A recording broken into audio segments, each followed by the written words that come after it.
শ্রীধাম নবদ্বীপ, যিনি আমার সচিবাহিনী দুলারিয়া, যিনি বিশ্বপ্রিয়ার প্রাণ বন্ধুয়া, যিনি শ্রীবাসঙ্গের নিত্য নিত্য নবনকারী, যোগী জানি যোগী পায় না, ঋষি জানি ধ্যানে পায় না, সাধক জানি সাধনাই পায় না, সেই ভগবান নদিয়ার মাঝে অবতীর্ণ হয়ে মাথায় হরি নামের ডালি, কৃষ্ণ প্রেমের ডালি, এই নদিয়ার মাঝে নদিয়ার পথে পথে গিয়ে নদিয়ার নদীবাসীদের ডেকে বলছি, ওগো নদীবাসী, ওগো নদীবাসী, একবার বদনে হরি বল বলো, একবার বদনে হরি বল বলো, একবার হাত কৃষ্ণ কান কৃষ্ণ বলে যাবো। বাবা বলতে পারেন ভগবান সেই বৃন্দাবন ধাম ছেড়ে নদিয়ার মাঝে অবতীর্ণ হলেন কেন?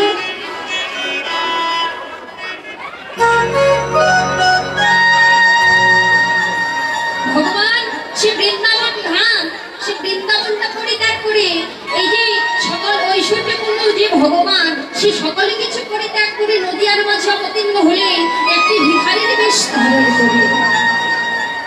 হ্যাঁ গো মা, ভগবানের কি কোনো প্রয়োজন করেছে আমরা যদি হরি বল না বলি, আমরা যদি হা কৃষ্ণ প্রাণ কৃষ্ণ না বলি, এই সাধের মনুষ্য করে জন্ম পেয়ে, তাহলে তো আমাদের 84 লক্ষ জনে ভ্রমণ করে এই যে এত সুন্দর সাধের মানব জনম, কত সুন্দর হাত পা চোখ, দুটি কর্ণ, দুটি নাসিকা, ভগবান এই সব কিছু দিয়েছে। এত কিছু দেওয়ার পরেও যদি আমরা হা কৃষ্ণ বলে না কাঁদি, বলবার মতো একটি বদন দিয়েছে,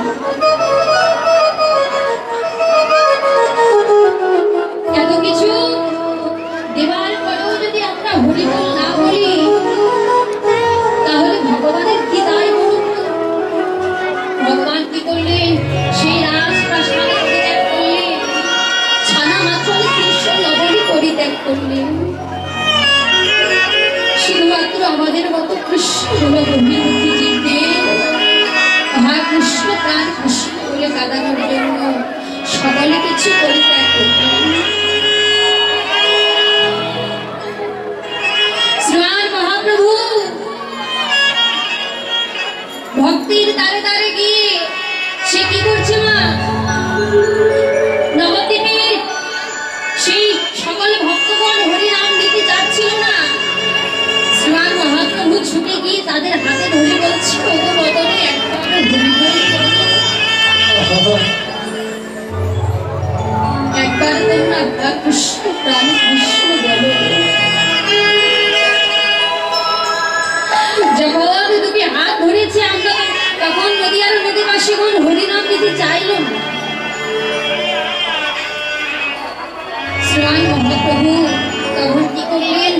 যখন হরিনাম নিতে চাচ্ছিল না, তখন তার চরণে পড়ে চরণ দুটি হৃদয় মাঝে ধরে বলছে, একবার হরি বল বলো, ওগো একবার হরি বল বলো। এই হরিনাম, এই কৃষ্ণ নাম বিনা যে তোমাদের আর কোনো গতি নাই। নবদ্বীপের মাঝে বাবা শ্রীমান মহাপ্রভু যে উদয় হয়েছেন নবদ্বীপের মাঝে,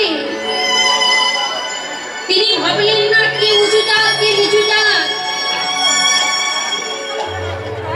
কিবা ব্রাহ্মণ কিবা ক্ষত্রিয় কিবা পক্ষী কিবা চণ্ডাল, জাতির ভেদাভেদ না করে শ্রীমান মহাপ্রভু নদিয়ার মাঝে যাকে দর্শন করেছে তার দিকে হাত ধরে পা ধরে হরিনাম দিয়েছে। তাদের দুটি হাত ধরে পা ধরে হরিনাম দিয়েছে। বাবা নবদ্বীপের মাঝে শ্রীমান মহাপ্রভু একদিন হরিনাম সংকীর্তন করতে করতে সেই নদিয়ার পথে হেঁটে হেঁটে যাচ্ছে। সেই পথে দাঁড়িয়েছিল কিছু চন্দা, যারা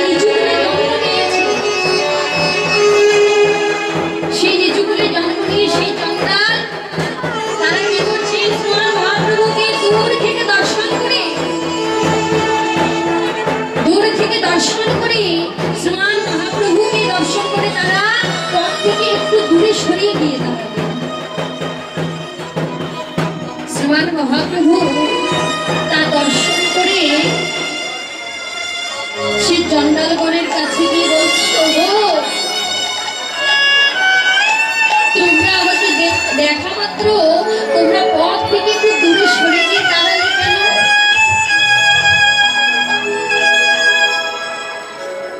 তখন সেই চণ্ডালগণ ডেকে বলছে, ওগো দয়াময়, ওগো কৃপাময়, আমরা যে নিচু কুলে জন্ম নিয়েছি, আর এই নিচু কুলে জন্ম নিয়ে তুমি তো ব্রাহ্মণ কুলে জন্ম নিয়েছো, আমরা নিচু কুলে জন্ম নিয়েছি, আমরা যদি তোমার অঙ্গকে স্পর্শ করি দয়াময়, তাহলে যে তোমার ব্রহ্মরত্ব নষ্ট হয়ে যাবে। তাই তোমাকে দর্শন করবো মাত্র আমরা দূরে গিয়ে দাঁড়িয়েছি। সেদিন মহাপ্রভু ডেকে বলল, ওরে যার যেতে যেতে যেতে যেতে এমন একটা দিন আসবে, সেদিন আর কোনো জাতির ভেদাভেদ থাকবে না। সেদিন একটা মাত্র জাত হবে, বৈষ্ণবের জাত, বৈষ্ণবের সমাজ।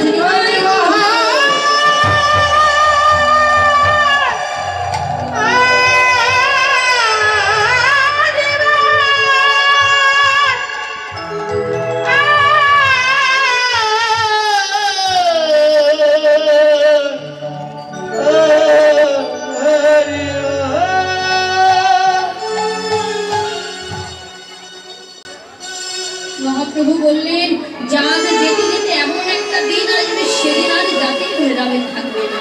কি বাবা আছে এখানে? এই যে হরির বাসরে ভক্তের পাশে একজনের পাশে আরেকজন বসেছেন, সকল গা ঘেঁষে বসেছে।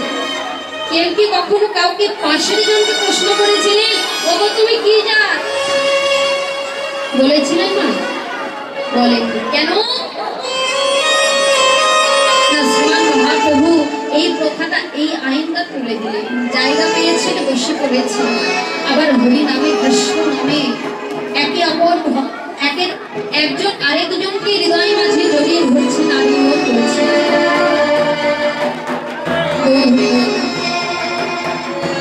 একজন আরেকজনকে হৃদয় মাঝে জড়িয়ে ধরছে। মহাপ্রভু সেই নদিয়ার মাঝে অবতীর্ণ হলেন। নদিয়ার মাঝে অবতীর্ণ হয়ে নদিয়ার দ্বারে দ্বারে গিয়ে নদিয়ার ভক্তগণকে ডেকে বলছে, ভক্তগণ, ওগো আর দূরে দাঁড়িয়ে না থেকে মায়াময় কামনা বাসনাকে ভুলে গিয়ে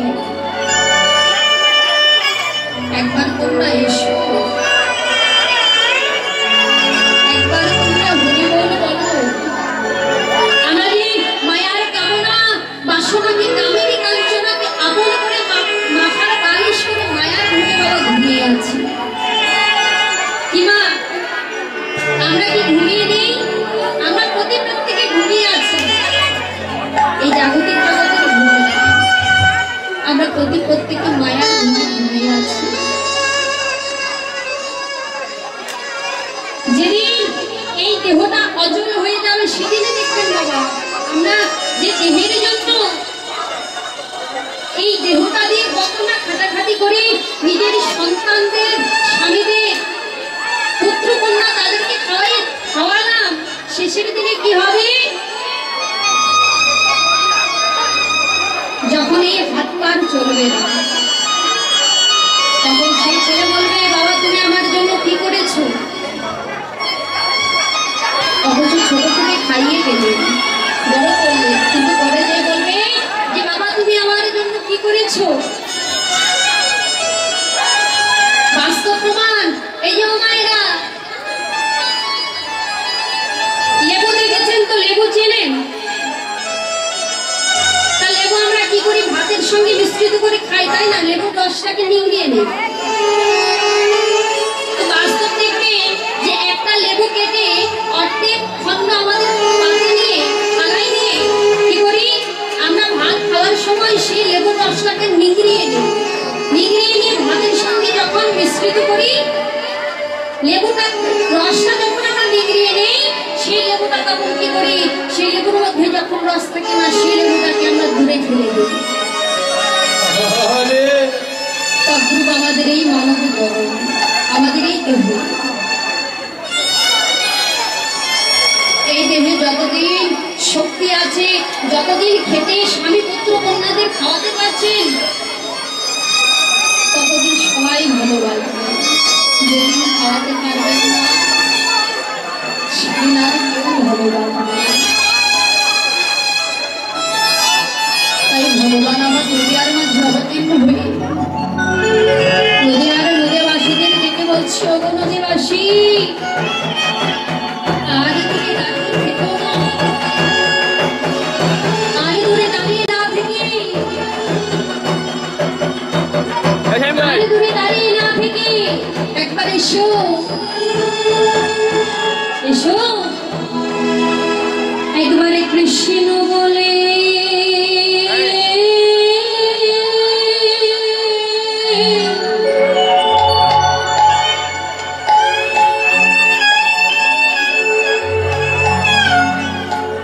কৃষ্ণ বলে কেঁদে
একবার মধুর কৃষ্ণ নামে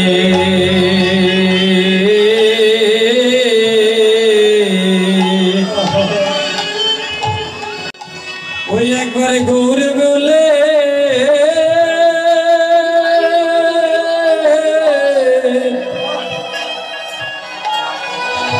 তোমরা কেঁদে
ঠাকুর বলে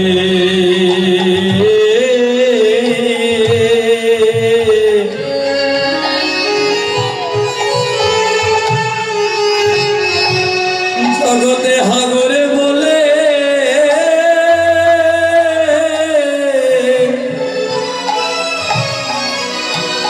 ওই কাঁদিতে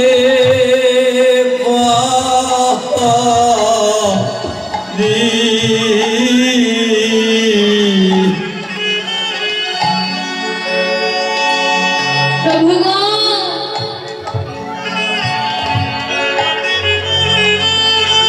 তোমার মহাপ্রভু ডেকে বলছো, নদিয়ার কবিহতি বদলে তোমরা একবার হরি বল বলো।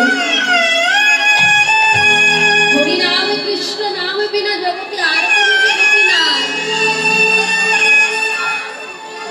বাবা, ভক্তি যার ভগবান তার সর্বশাস্ত্রে কয়, ভক্তি না থাকলে কৃষ্ণ দেখি হরি হরি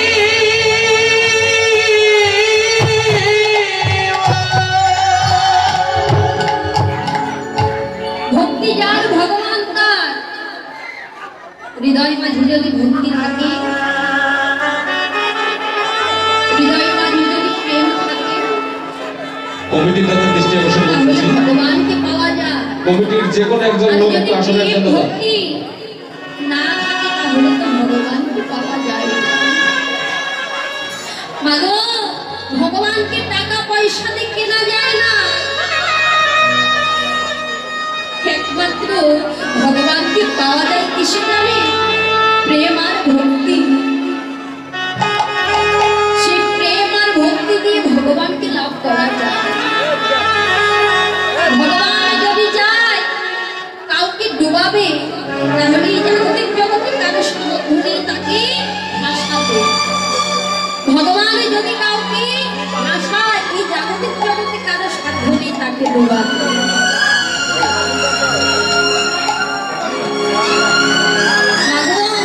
দেখেছিল না, অহংকার নিয়ে যদি ভগবানকে ডাকা যায়, ভগবান কখনো কোনোদিন সে ভক্তিকে দেখাবে না।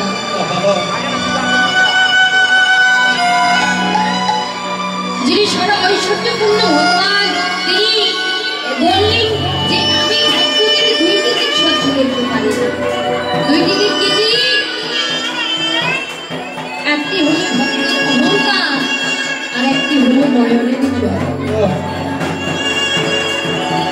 যদি কেউ একবার নয়নের জলে ভক্ত ভাসিয়ে রাখে,